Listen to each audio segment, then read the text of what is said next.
dhala isaatiif jecha aarsaan kaffalee yookiin immoo wanta tokko hin dhisne ani roottaan argee jechuudha dhugaa dubbachuudhaaf. Kuni salphina akka dubartii tokkotti yeellawuudha. Gaarummaa sitti fakkaatee dhiira sadii walakkaa dhaabbatanii inni manani waan tokko godhu sitti waa fakkaata jechuun. Ashama akkam jirtu hordoftanii qeddoo yuuteep marti keessan seenin jechaa jechuudha. Egaa waan jireenya Ruutaa keessatti jireenya Abiraam keessatti ta'aa jiru argitaniitoo jirtu jechuudha. Kuni dadhabina ishiidha. Dadhabina ishiidha. Namni kaleessa ishii deeggaraa turellee akka ishee arrabsu yookiin immoo dadhabina ishee akka odeessu kan ishiin illee taasisaatoo jirtu jechuudha. Akka balleessaan Abiraamii dhokatu gochaa akka irraanfatamu gootee jirti jechuudha. Ajaa'iba! Daanii jechuun eeyyee dastaanii diraamaa sana googaluu hin danda'u yookiin immoo furmaatatti laachuu hin danda'u. Eeshiyaa jennu. Daaniis inni ati fidde namuma kaleessa si faana turedha. Guttoo waliin jettaniittu sinuu jechuudha. Namuma kaleessa siyaari'aa ture jechuudha. Konkolaataadhaan fuudhee biyyaa si baasuudhaaf turedha jechuudha. Nama kabaja siif hin qabnedha.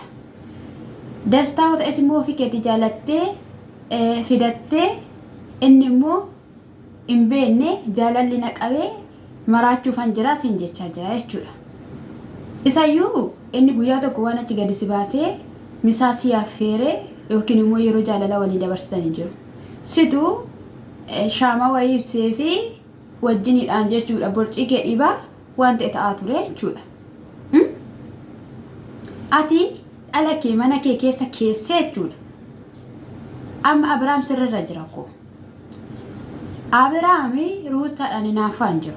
Alatti akka barbaadde ta'ii mana kana keessatti garuu hin ta'u. Mana kana keessa dhala kootu jira jechaa kan inni jiru. Hinaaffee isinitti hin fakkaatiin dhiiseeraan. Ishirraa baheeraan. Namatu dhaqee waa'ee ishiyyuu Abiraamitti odeessee gaa'elatti deebi'ii jireenyatti deebi'ii jaalalli kee ishiin keessa jira. Si keessas jaalalli ishii jira jedhee namatu kallattii garaagaraa wantoota garaagaraa gochaa jira malee Abiraam baheera. Abiraam dhiiseera. Ruutaan immoo Abiraamidhaan yeroo hundumayyuu dhiirota fiddee abaarsisuudhaan boru nafaana deebi'aa boru abbaa manaa kiyya hin ta'a jettee dhamaatii jechuudha. Kun immoo Abiraamidhaan tasayyuu hin deebisu jechuudha.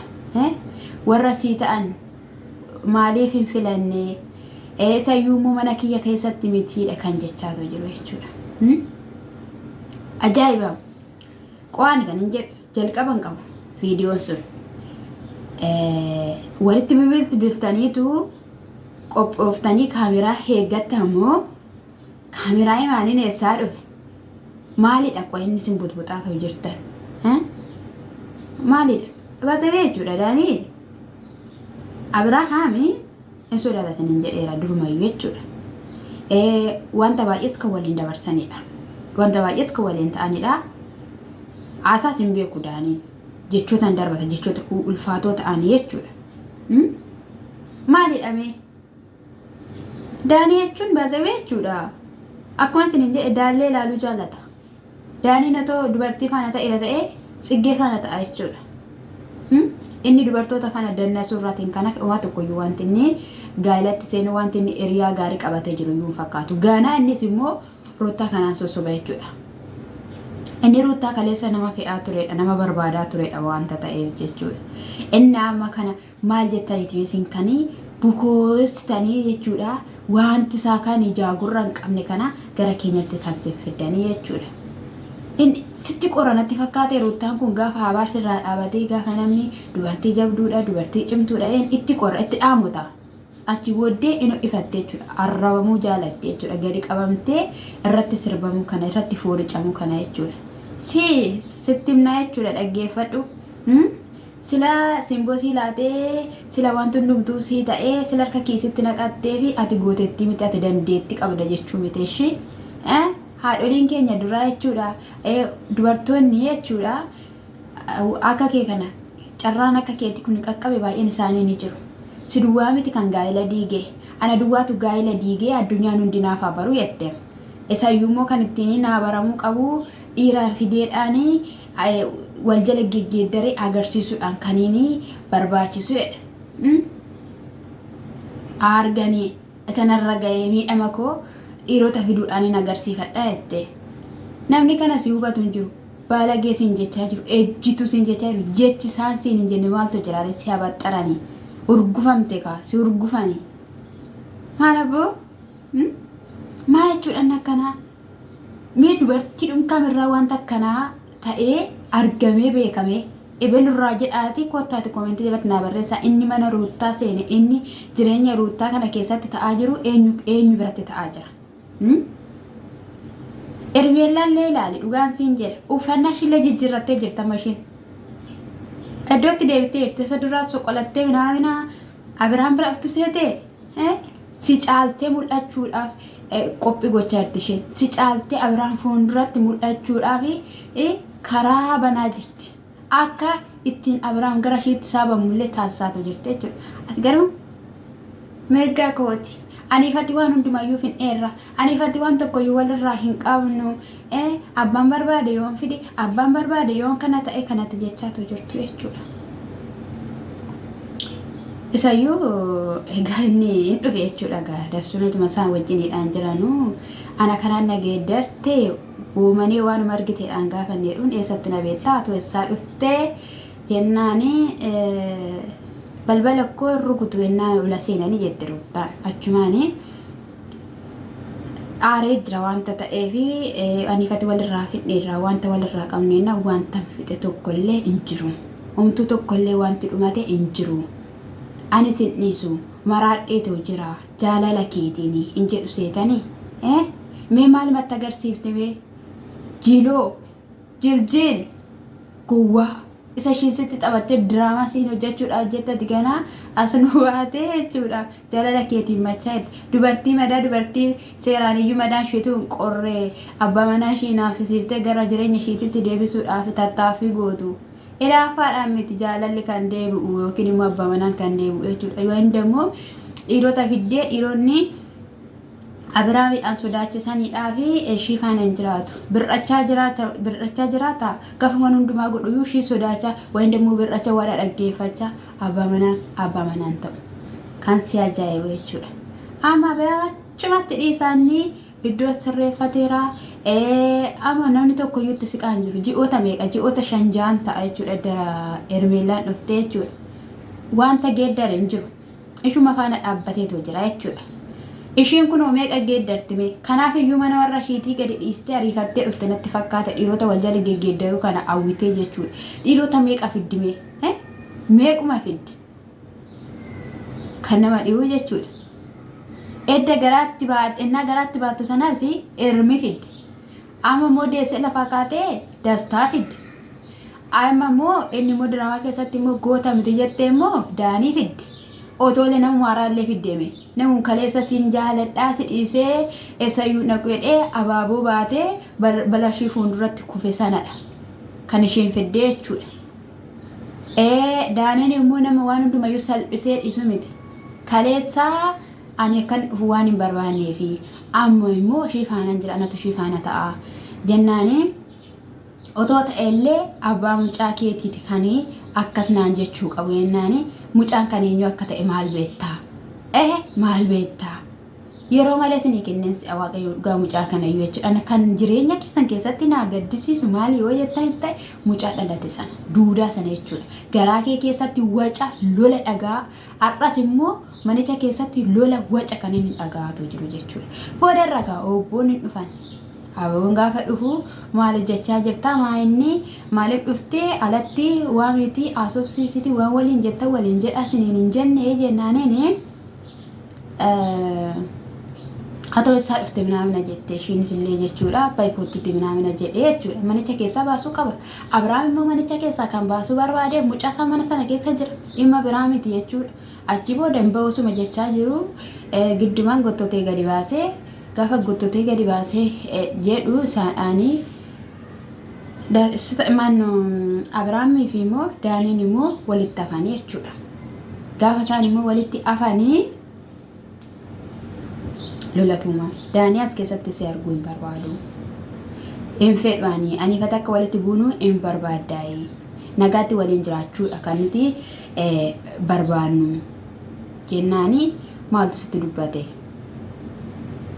yennaan ana mana kana keessatti arguun barbaadu yennaan maalidha rakkoon keetten ishiinis waan hin fidne qabda natti fakkaate akkasumas immoo gaafa nafaan argite ruuttaadhaan inni naaffita natti fakkaate gaafa inni dhuun wanti na hinaaffisiisu maalidha akka barbaadde ta'uu dandeessi ishii dhiisee rahanii mana kana keessa immoo mucaa kiyyaadha kan jiru yennaan mucaa kee seentee nuti saaloonuma teenya jechuu isaaniiti nuti asuma teenya akka barbaanne taana ati darbitee manyitaa beeti seentee mucaa kee laaltee hin baataa kan inni jechuun ni barbaade jechuudha haa ta'uyyuu malee egaa isaan booda bahe jedhanii bahuu hin dandeenye wal qaqqabatanii guuttotee gadi baasuu yaadee ati eenyudha maalidha jireenya mataa keetti jiraachaa jirta akka barbaadde ta'aa jirta ishiin gaafa waan tokko gochuudhaaf jette inni akkanas godhu maalidha jechaanidha jechuudha kan inni ture jechuudha dhugaa dubbachuudhaaf kun baay'ee nama dabbara baay'ee nama jibbisiisa baay'ee wanta jireenya dubartii tokko keessattuu jechuudha haadha daa'imaa taatee gaa'ela argitee jireenya argitee hin barbaachifne tokkotu mana ruutaa keessaa mul'achaa argama akkana baatu kan inni jiru jechuudha sinaa oolchu dhugaa dubbachuudhaaf wanta akkanaa baay'ee nama jibbisiisa booda bakka osuma akkasittidhaan kottuun baana yoo dhiira taatee kottuu maal taanaadhaan takka ishii gottoota na gottotu mirgan qabdu kan ishiin jechaanii turte inni nama gottotu siyaa gottotu jettiin bakka jechuun yeroo hundumaa waggaa tokko guutuu jechuudha bakka Abrahaamatu Abrahaam mucaa fidaniiru jedhanii abaaraa akkasittidhaan boochisaa yeroo tokko mee beektu xiiqiin waan taane keessa nama galchee gattareetti nama dhaaba jechuudha ishiin ganaa jechuudha gaa'ela ishii sirreeffatte kutaatti galchatte toon taane dhiirotaan geggeeddarti jechuudha dhiirotaan naaffisiiste abbaa manaa ishii gara jireenya ishiititti deebisuudhaaf qophii taasifte kun immoo